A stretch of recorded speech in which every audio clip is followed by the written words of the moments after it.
எனக்கு தெரியல. அண்ட் இதை நான் ஒரு பெரிய வாய்ப்பா, ஒரு பெரிய ஒரு அனுபவமா, ஒரு பெரிய லெசனா நீங்கள் எனக்கு நிறைய சொல்லி கொடுத்துருக்கிறீங்க. அந்த நான் அதை சரியா என்னுடைய திரைப்படங்கள்ல திரும்ப நான் அதிகமா நான் பயன்படுத்திப்பேன் அப்படின்னு நினைக்கிறேன். Thanks lot. அது எனக்கு தெரியல எந்த அளவுக்கு உங்களுக்கு நான் இதை நான் திருப்பி கொடுப்பேன் அப்படின்னு எனக்கு தெரியும். நீங்க பெரிய விஷயம் எனக்கு பண்ணியிருக்கிறீங்க. ரொம்ப ரொம்ப ரொம்ப நன்றி. And thanks present media.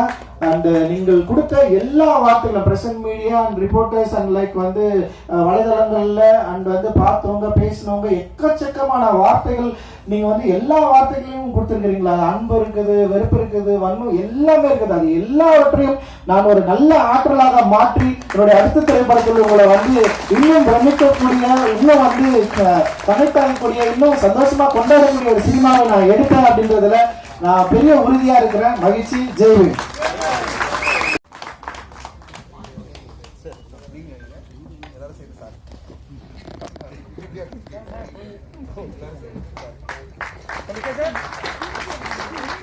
நான் ஒரு புத்தர் பயோபிக் சொல்ற கன்சிடர் பண்ணலாம். அண்ணில் அண்ணா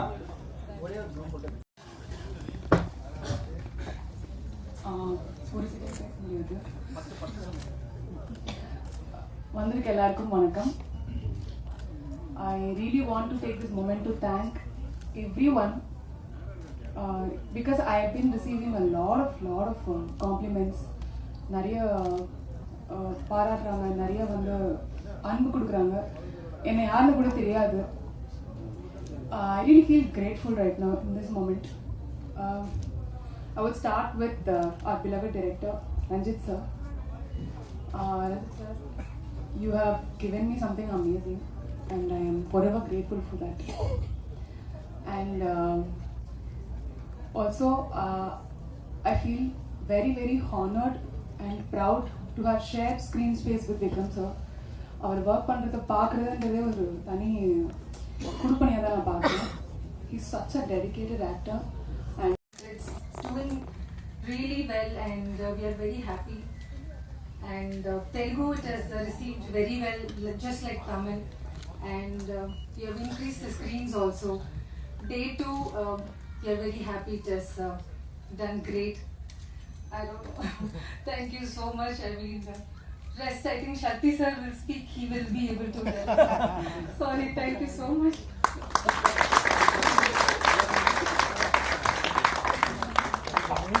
Thank you, thank you. ஆண்டு விழா மாதிரி வரிசையாக நிறைய பேர் பேச போகிறோம். ஸோ முடிஞ்ச அளவுக்கு ஹம்பிள் ரெக்வெஸ்ட் ப்ளீஸ் தப்பாக நினச்சிக்க வேணாம். இன்ஃபேக்ட் இந்த ட்ரெய்லர் டேக் ஆஃப் ஆனதே இவர் வாய்ஸில் தான். மிஸ்டர் ஆனந்த் சாமி அவர்களை அடைக்கிறேன் ஒரு சில வார்த்தைகள். நான் இதுக்கு முன்னாடி மூடக்குடம், தீரன் அதிகாரம் 1, காலா இதெல்லாம் அனிமேஷன் சீக்வன்ஸ் பண்ணியிருந்தோம். ஸோ அந்த ஒரு ஃப்ளாஷ்பேக் சீக்வன்ஸில் அனிமேஷன் யூஸ் பண்ணுற மாதிரி ட்ரெண்ட் மாதிரி செட் பண்ணிட்டு இருந்தோம். கடைசியாக நட்சத்திரமாக கொஞ்சம் ஒர்க் பண்ணோம். அந்த ஒரு வேவ் லென்த்தில் ரஞ்சித் எனக்கு இந்த மாதிரி விஎஃப்எக்ஸ் பண்ணி தர முடியுமா அப்படின்னு கேட்டார். சரி ஒன்று ட்ரை பண்ணி பார்த்துருவோம் சரி சொல்லி இறங்க அட்டன் பண்ணது. ஸோ இது ஃபர்ஸ்ட் ஆஃப் ஆல் ஒரு புது அனுபவமாக தான் இருந்துச்சு. இந்த ஷூட்டிங் ஸ்பாட்டு, ஷூட்டிங் நடக்கிற ஆக்டிவிட்டிஸ் எல்லாமே புதுசாக இருந்தது, பிரமிப்பாக இருந்துச்சு. ஏன்னா உழைப்புன்றது பயங்கரமான உழைப்பாக இருக்குது. நம்ம ஒரு ஏசி ரூமில் உட்காந்து நம்ம ஒர்க் பண்ணுறோம். ஆனால் ஒரு நாள் ஷூட்டிங் ஸ்பாட் போய் பார்த்தீங்கன்னா ரொம்ப ரொம்ப கஷ்டமாக இருக்குது. அது இந்த மதுரை லொக்கேஷன் ஆகட்டும், இல்லை இந்த காலையோட போர்ஷன் ஆந்திராவில் இருக்கட்டும், ரொம்ப ரொம்ப டஃப்பாக இருந்தது. ஸோ இதெல்லாம் பார்க்கும்போது நமக்கு ரெஸ்பான்சிபிலிட்டி ரொம்ப ஜாஸ்தியாகுது. நம்ம